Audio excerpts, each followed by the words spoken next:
Hi అండి. ఇది అమ్మ వాళ్ళ ఇంటికెళ్తున్నానని చెప్పాను కదా! ఇంక అమ్మ వాళ్ళ ఇంటికెళ్ళే రోజు నేను మార్నింగ్ బ్రేక్‌ఫాస్ట్ దోస చేసినా, ఇంకా మా వారికి లంచ్ కూడా ప్రిపేర్ చేసి, నేనైతే ఇప్పుడు బట్టలన్నీ మడతేసుకొని ఊరికి ఏమేమి కావాలో అన్నీ సర్దుకుంటున్నాను బ్యాగ్‌లో. బ్యాగ్ సర్దడం అయితే అయిపోయింది. తర్వాత ఇంకా మా నాన్న, మా తమ్ముడు హాస్పిటల్ నుంచి వచ్చిన తర్వాత మేమైతే బయలుదేరుతున్నాం. మా తమ్ముడు ఇంక మా నాన్నని హాస్పిటల్‌లో చూపించుకొని అట్లనే మమ్మల్ని తీసుకెళ్దామని వచ్చిండు. ఇప్పుడైతే బయలుదేరి ఫస్ట్ మా తమ్ముడు వాళ్ళ ఇంటికెళ్తున్నాము. అక్కడి నుంచి ఇంకా మేమందరం కలిసి ఊరికెళ్తాం అనమాట. చూడండి రాగానే నేనైతే మా చిన్నోడిని ఎత్తుకొని కూర్చున్నా. వాడు మంచిగా వస్తుండు. ఇంక అట్లనే నడుస్తుండు కదా! అటు ఇటు తిరుగుతుండనమాట. అసలు ఉన్న కాడ ఉండట్లేదు చూడండి. కుర్చీ ఎక్కి అక్కడ ఫోన్ ఉందని ఫోన్ అందుకుందామని ఆ కుర్చీ ఎక్కుతున్నాడు. ఇంకా వీడు ఎక్కుతాడా లేదా ఎట్లా ట్రై చేస్తాడని నేను అట్లా వీడియో షూట్ చేసిన. మొత్తం మీద ఎక్కి ఫోన్ అయితే అందుకుండు. ఇంకా మేమందరం కలిసి బయలుదేరినాం. మధ్యలో మా విన్నిగాడు ఆకలి ఆకలి అని అంటుండే. ఒక చోట ఆగి వాడికి కావాల్సింది తినిపించుకొని బయలుదేరి ఇంటికి వచ్చిన తర్వాత ఇంకా అమ్మ బావి దగ్గరికి వెళ్ళింది.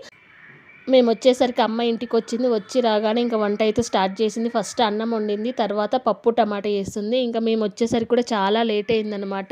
That's it for